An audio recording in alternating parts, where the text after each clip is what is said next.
बिस्मिल्लाहिर्रहमानिर्रहीम। अस्सलाम वालेकुम वरहमतुल्लाह। Section 12.5 Equations of lines and planes.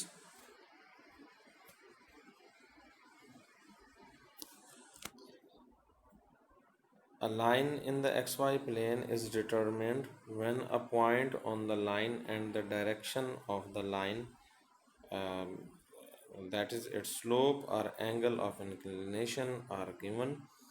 Calculus 1 से आप ये बात जानते हैं कि इक्वेशन ऑफ लाइन या लाइन ड्रा करने के लिए आपको क्या चाहिए, एक पॉइंट यानी दो इन्फॉर्मेशन चाहिए, एक पॉइंट और दूसरा जो है वो डायरेक्शन, या फिर दो पॉइंट्स चाहिए तो डायरेक्शन भी वहीं से स्लोप की शक्ल में जो है वो निकाली जा सकती है। The equation of the line can then be written using the point slope form. तो ये बात जो है वो हम ऑलरेडी जानते हैं। Likewise, a line L in the three-dimensional space is determined when we know a point on the line L and the direction of L and its direction यूँ कह लें कि आपके पास एक पॉइंट हो और फिर उस लाइन के ऊपर पॉइंट हो और उसकी डायरेक्शन भी पता हो। In three dimensions the direction of a line is conveniently described bye a vector. यानी जैसे हम स्लोप निकाल लेते हैं टू डायमेंशन में, तो ऐसा नहीं है। इसमें हमें जो डायरेक्शन के लिए हमें क्या चाहिए, वेक्टर चाहिए। So we let v be a vector parallel to L.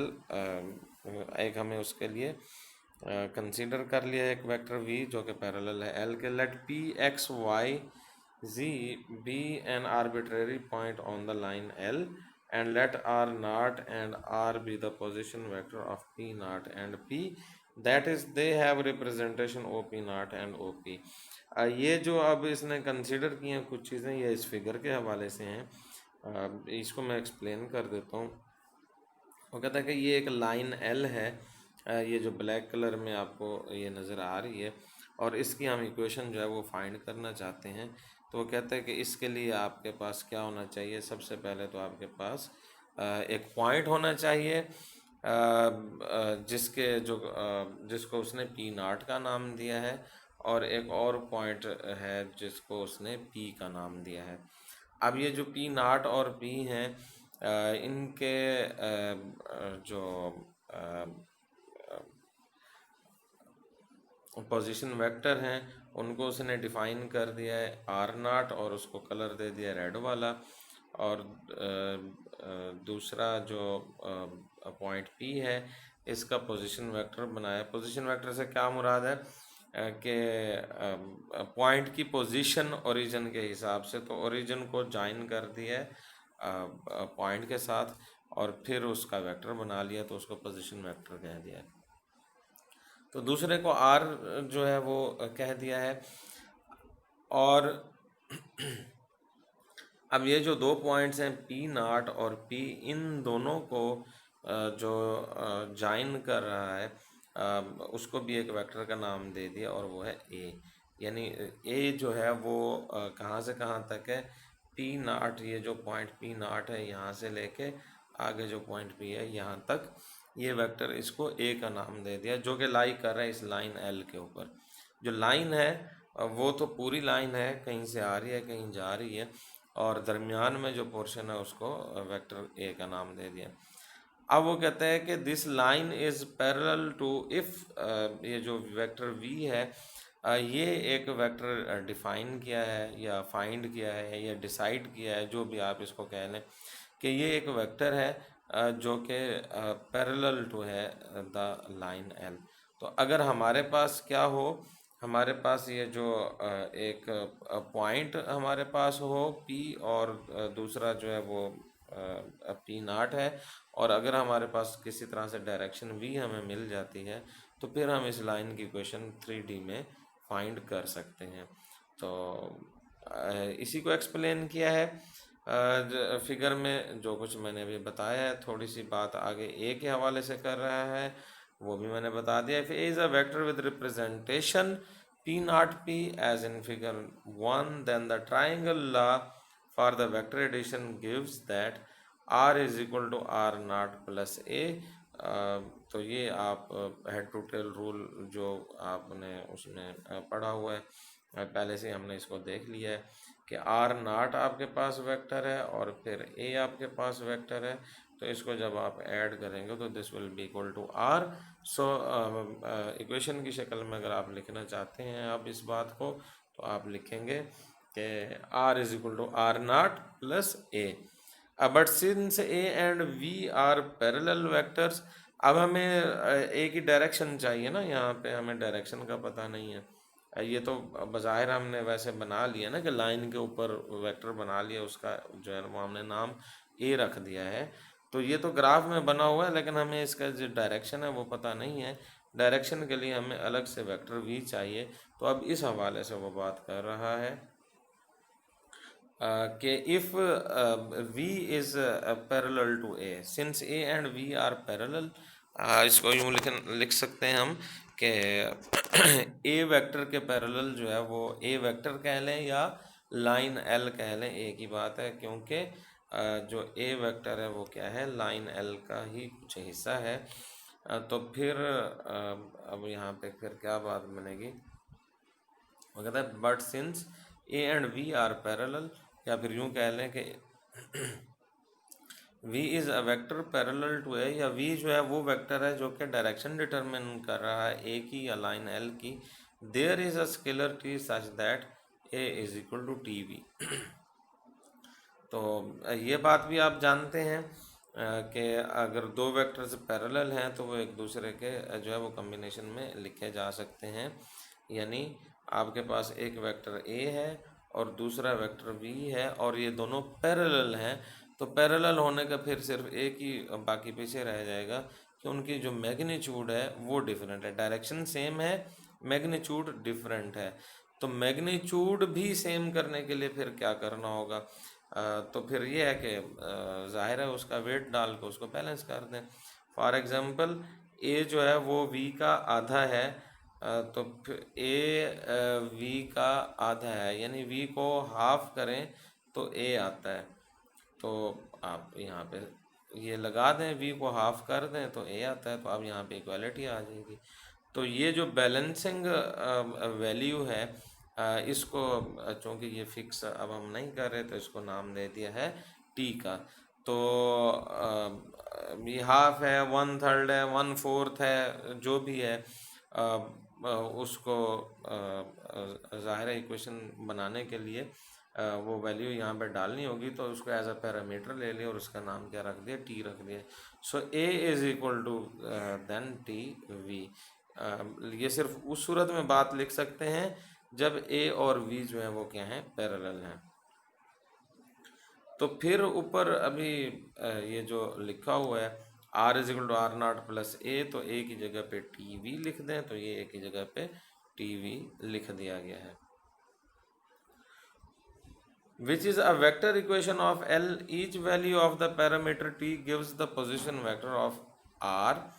अब ये t को जो है वो आप चेंज करते जाएंगे।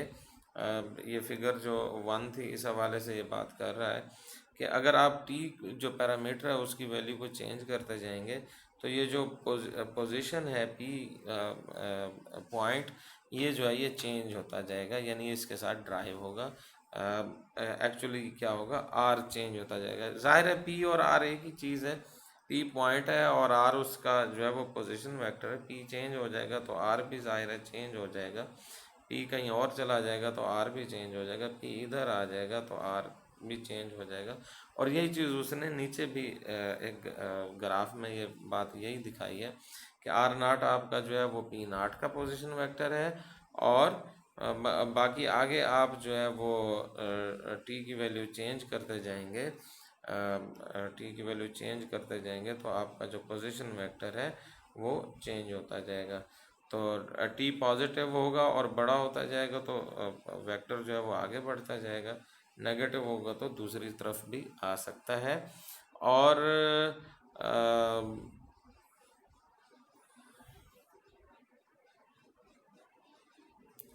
ये यहाँ से भी आप देख सकते हैं आर नॉट तो फिक्स पॉइंट हमने ले लिया है, और v जो है वो डायरेक्शन वेक्टर है। टी जो है वो एक नंबर है जो कि बैलेंस कर रहा है उसको ए और वी को, सिर्फ ए और वी को ये बैलेंस करने के लिए था। Once a and v decide हो जाए तो टी भी फिक्स किया जाएगा।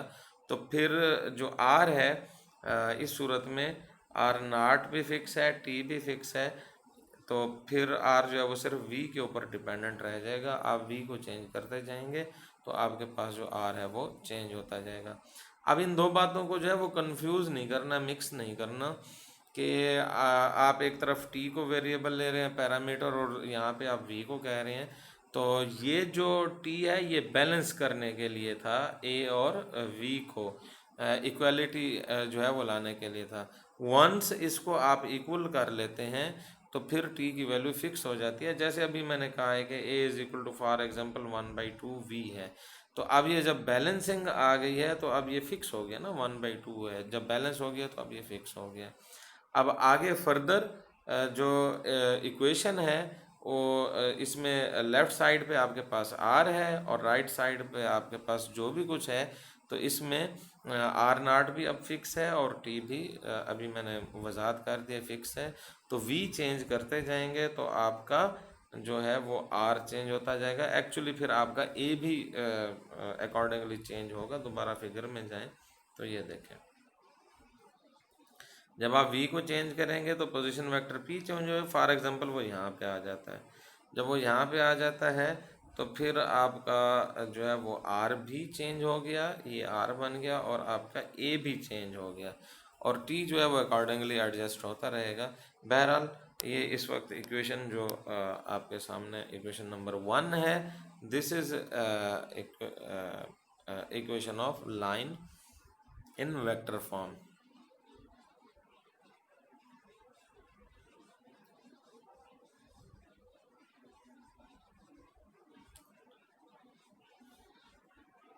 इस पैराग्राफ को ये पढ़ लीजिएगा मुकम्मल, ये मैंने जो बातें की थी वो इसी में है। उसके बाद है if the vector v that gives the direction of the line l is written in the component form, तो कंपोनेंट फॉर्म में लिख लें सबको। वी जो वेक्टर है वो ए बी सी है और टी वी जो है ये टी स्केलर था, तो स्केलर के साथ जब वेक्टर को मल्टीप्लाई करते हैं तो इस तरह से हो जाता है, सारे कंपोनेंट के साथ टी आ जाता है, यू ऑलरेडी नो। और आर को आप एक्स वाई जी की शक्ल में लिख सकते हैं। तो ये जो आर और आर की वैल्यू और जो बाकी चीज़ें उनकी वैल्यूज़ को पुट करें, आर नाट और ये जो टी वी है, और फिर उनको ऐड अप कर दें तो आपके पास इक्वेशन ये वाली आ जाएगी जिसको मैंने अभी सर्कल किया है और अंडरलाइन भी किया है। Now two vectors are equal if their corresponding components are equal, ये आप जानते हैं, पहला पहले के इक्वल हो, यानी जो एक्स है, हाँ, पहला ये जो x है पहला पहले के इक्वल हो, दूसरा y जो है वो इधर से दूसरे के इक्वल हो और तीसरा तीसरे के इक्वल हो। तो फिर ये इक्वालिटी जब उसने बना ली तो उसने कहा जी ये कंपोनेंट फॉर्म में ये आ गई है और where t belongs to set of real numbers, these equations are called parametric equation of the line L through the point this and parallel to the vector v। तो ये पैरामीट्रिक इक्वेशंस हैं। तो अब वही जो ऊपर पैरामीट्रिक इक्वेशन बात कर ली, यहाँ पे डब्बे में उसने उसको दोबारा से डिफाइन कर दिया है।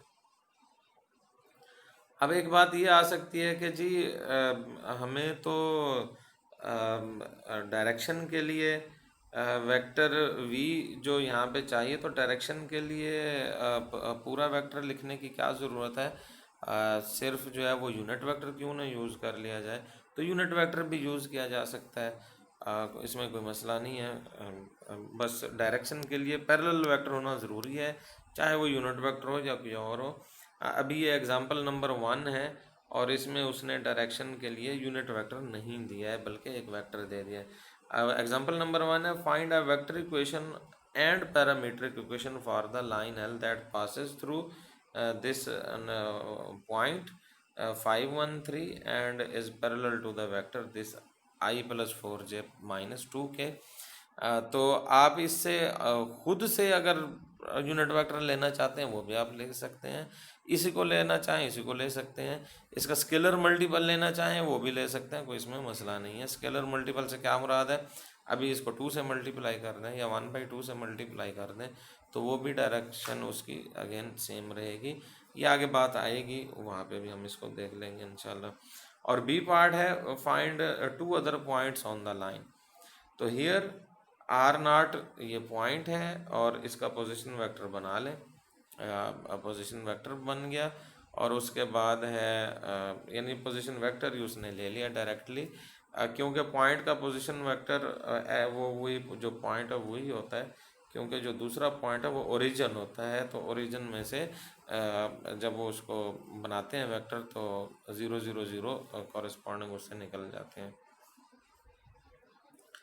मिसाल के तौर पे मैं बना देता हूँ, आपके पास एक ओरिजिन है, ये 0 0 और 0 है, और आपके पास पॉइंट P है, वो x y z है। तो यहाँ से जब आप इसका पोजीशन वेक्टर बनाएंगे तो x में से पहला 0 निकलेगा, फिर y में से 0 निकलेगा, फिर z में से 0 निकलेगा। तो आपका पोजीशन वेक्टर वही होगा जो एक्चुअली पॉइंट्स के जो वैल्यूज़ हैं उनके कंपोनेंट्स की वो वही होंगी। So now r is equal to R0 plus t, और आगे जो v है वेक्टर ये है और ये वैल्यूज पुट कर दी हैं इसमें, बस ठीक है। और पैरामीट्रिक इक्वेशंस ये जो डब्बे में बना के दी हैं ये डाल दें। ये x0 y0 और ये जो z0 है ये कहाँ से आया है, ये वो पॉइंट है, पोजीशन वेक्टर है R0। और ये जो a और ये जो b और ये जो c हैं ये कहाँ से आए हैं, ये आपके जो डायरेक्शन वेक्टर है ये उसका कंपोनेंट है। तो यहाँ पे ये वैल्यूज पुट कर दें तो आपके पास दोनों टाइप की जो है वो आ गई हैं, इक्वेशंस आ गए। उसके बाद choosing the parameter value t is equal to 1 gives access. अब t जो है वो आप चेंज करते जाएं और आपके पास जो है वो मुख्तलिफ पॉइंट्स जो है वो आते जाएंगे। तो t इज इक्वल टू 1 ले लिया है तो आपके पास एक पॉइंट आ गया 651, और t इज इक्वल टू -1 ले लिया तो आपके पास और पॉइंट आ गया। तो अब आप जितने मर्जी पॉइंट्स जो है वो इसके साथ लोकेट कर सकते हैं। अब यहाँ पे वो कह रहा है the vector equation and the parameter equation of a line are not unique. अब ये वही वाली बात है, क्योंकि हमें डायरेक्शन के लिए वेक्टर चाहिए तो उसके लिए आप कोई सा भी वेक्टर यूज़ कर सकते हैं, वो यूनिट वेक्टर भी हो सकता है, वो कोई और वेक्टर भी हो सकता है। तो इसलिए फिर उसने क्या किया है कि उसने एक वेक्टर जो है वो इसी लाइन के ऊपर से एक और वेक्टर ले लिया, ज़ाहिर है वो इसके पैरेलल होगा चूँकि लाइन के ऊपर से लिया जा रहा है। जैसे ये ए वेक्टर लाइन के ऊपर से लिया गया था, लाइन पे से लिया गया था तो ये लाइन के पैरेलल ही है। तो इसी तरह से ये जो दो पॉइंट्स अभी फाइंड करवाए हैं ऊपर उसने एग्जाम्पल के बी पार्ट में, तो वही पॉइंट्स उसने कहा है जी ये यूज़ कर लें और इसका एक वेक्टर बना लें और फिर आप उसकी इक्वेशंस निकालें। तो फिर वो इक्वेशंस भी उन्होंने निकाल दी हैं, तो ठीक है, कोई मसला इसमें नहीं है।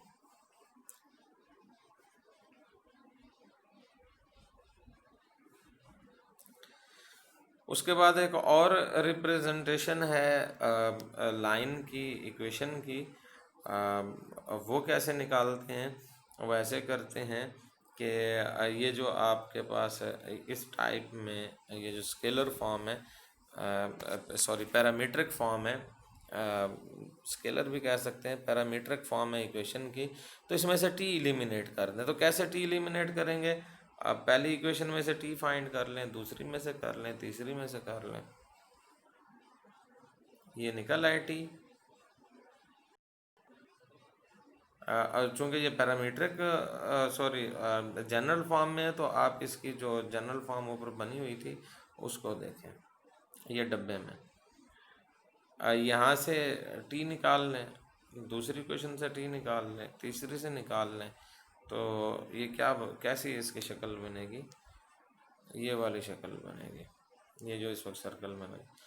अब ये तीनों क्वांटिटीज़ टी के इक्वल हैं, तो जाहिर है फिर सारी क्वांटिटीज़ जो हैं वो इक्वल हो गई, बराबर हो गई, तो फिर डब्बे में उनको इक्वल लिख लिया है। यानी आप इसको लिख सकते हैं कि x minus x naught over a this is equal to y minus y naught over b, this is equal to z minus z naught is equal to c and this is equal to T.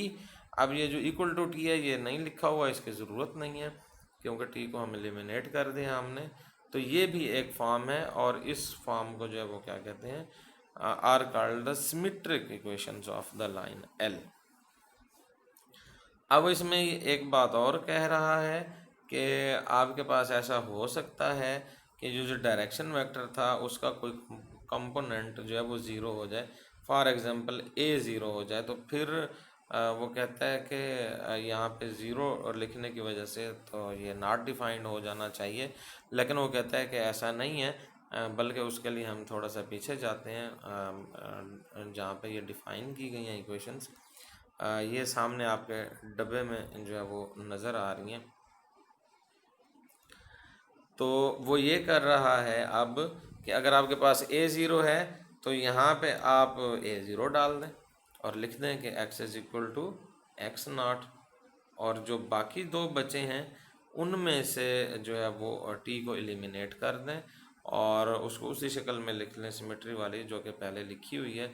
तो अब आप नीचे जाके देखें तो फिर आपको ये बात क्लियर हो जाएगी। तो x is equal to x naught और बाकी जो दो हैं उनको जो है वो अलग से लिख लिया है, जैसे वो सिमेट्री वाली रिप्रेजेंटेशन थी।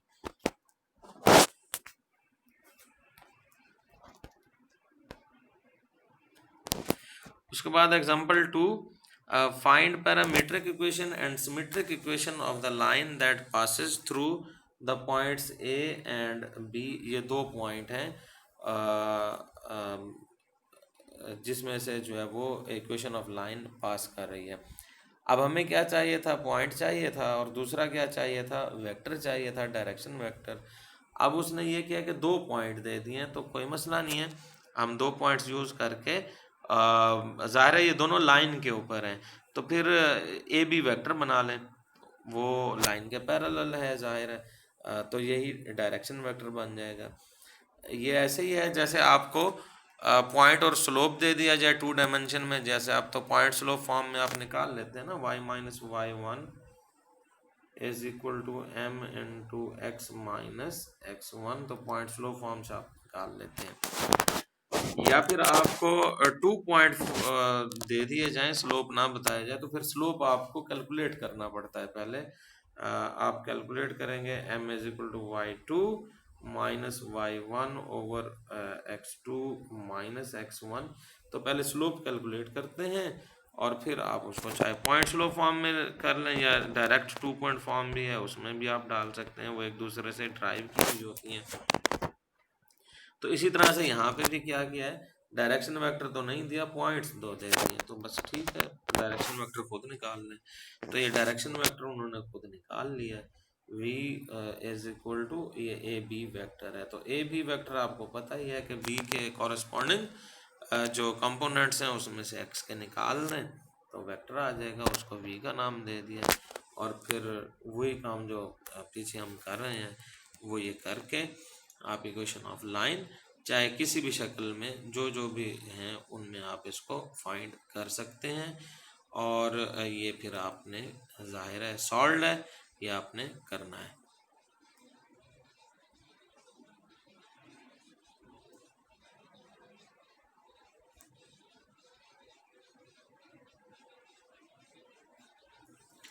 उसके बाद है example number 3, show that the lines L1 and L2 with parametric equation. अब इसकी इक्वेशन जो है वो पैरामीट्रिक वाली दे दी है और वो कहते हैं कि ये शो करें कि ये जो है ये क्या है, are skew lines, that is, अब ये डिफाइन कर रहा है कि स्क्यू लाइन क्या है, that is they do not intersect and are not parallel. अब पैरेलल भी नहीं है, एक दूसरे को क्रॉस भी नहीं करती, तो ऐसी लाइन को स्क्यू लाइन कहा जाता है। टू डायमेंशन में क्या होता है कि अगर लाइन पैरेलल है तो ये एक दूसरे को कभी क्रॉस नहीं करती, और अगर लाइंस पैरेलल नहीं है तो कहीं ना कहीं एक दूसरे को जो है वो ज़रूर क्रॉस करती हैं, इंटरसेक्ट करती हैं। ये 2 डायमेंशन में। 3 डायमेंशन में आप इसको विजुलाइज कर सकते हैं कि you may draw infinite lines. Line infinite ही होती है, इनफाइनाइट मैं आपको समझाने के लिए कह रहा हूँ। जैसे ये ग्राफ बना हुआ है तो ये छोटा सेगमेंट ले लिए ना, लाइंस के सेगमेंट ले लिए। आप स्पेस के हवाले से तसव्वुर कर सकते हैं कि एक लाइन आप ऐसे स्पेस में फेंक दें और दूसरी लाइन, तो वो कभी भी एक दूसरे को जो है ऐसा हो सकता है कि there exist more than one lines, यानी 2 और more lines such that they don't intersect, कि वो एक दूसरे को इंटरसेक्ट नहीं करती। स्पेस के हवाले से बात हो रही है। जैसे ये एक L1 लाइन है, ये जो सामने वाई जी प्लेन बनी हुई है, वाई और जी प्लेन, इससे ये काफ़ी ये हम फॉर एग्जांपल तसव्वुर कर लेते हैं कि ये दूर है। या आप यूं तसव्वुर कर लें कि ये जो रेड लाइन है ये एक्स की पॉजिटिव साइड पे है, यानी ये जो वाई और जी प्लेन है इसके फ्रंट पे है, आप इसको शीशा कह लें, दीवार कह लें, इससे आगे वाली साइड पे, आप वाली साइड पे। और ये जो ब्लू लाइन है ये आप फर्ज कर लें ये बैक साइड पे है। तो अब आप देख लें कि ये लाइंस जो है वो एक दूसरे को कभी भी जो है वो इंटरसेक्ट नहीं करेंगी। लेकिन ये उसके लिए ये डायरेक्शन का बहरहाल आपको ये सेंस रखनी होगी कि फॉर एग्जांपल ये दोनों लाइनें पैरेलल टू हैं वाई जी प्लेन के, ये दोनों सॉरी हाँ parallel to Y Z plane है। तो फिर आप ये देखेंगे कि L1 और L2 और L जो है वो एक्स की पॉजिटिव साइड पे है और जो L2 है वो उसकी नेगेटिव साइड पे है, या यूं कह लें कि वाई जी प्लेन के एक फ्रंट वाली साइड पे एक बैक साइड पे है। तो ये कभी भी एक दूसरे को इंटरसेक्ट नहीं करेंगी। तो ऐसी लाइंस को जो है वो स्क्यू लाइंस कहा जाता है। अब इसको फाइंड कैसे किया है, कैसे कर रहा है वो? The lines are not parallel because the corresponding direction vectors. अब ये इसके डायरेक्शन वेक्टर आप बनाएंगे दोनों लाइंस के। डायरेक्शन वेक्टर कैसे बनेंगे? ये जो टी का कोएफिशिएंट है एक्स में, तो ये आपका पहली लाइन का ए है, और यानी यहाँ पे इस सूरत में क्या है, टी का कोएफिशिएंट 1 है, दूसरे में टी का कोएफिशिएंट 3 है, और आगे जो है वो टी का कोएफिशिएंट -1 है। तो एक वेक्टर ये बनेगा और दूसरा वेक्टर जो है वो इसी तरह से नीचे से निकाल लें, और आप देखेंगे कि दे आर नॉट पैरेलल। और जब वो पैरेलल जो है वो नहीं होंगे दोनों वेक्टर, तो फिर लाइंस भी ज़ाहिर है उनके डायरेक्शन सेम नहीं है, वो पैरेलल नहीं है और एक दूसरे को वो इंटरसेक्ट भी नहीं करेंगी। तो ये आपने इसको खुद सॉल्व करना है। अभी इतना हम लेक्चर को लेंथी नहीं कर सकते। अगर समझ नहीं आएगी तो आप पूछेंगे तो फिर मैं आपको बता दूंगा। अगला मरहला है प्लेन्स का। तो मेरा ख्याल है कि ये काफ़ी हो गया है अब तक के आज के लेक्चर के लिए। तो इसको जो है वो अच्छे तरीके से अंडरस्टैंडिंग कर लें। Equation of line in 3 dimensions हमने पढ़ी हैं, इसके एग्जांपल्स, इसके क्वेश्चंस करें, और जो चीज़ समझ ना आए वो आप मुझसे पूछेंगे। और फिर इंशाअल्लाह अगर आप ये कर लेते हैं, अपनी अंडरस्टैंडिंग सक्सेसफुली बना लेते हैं, तो फिर इक्वेशन ऑफ प्लेन जो है वो इसी की एक्सटेंशन है। कोई बहुत ज़्यादा मुश्किल नहीं होगा इंशाअल्लाह। अस्सलाम वालेकुम व रहमतुल्लाह।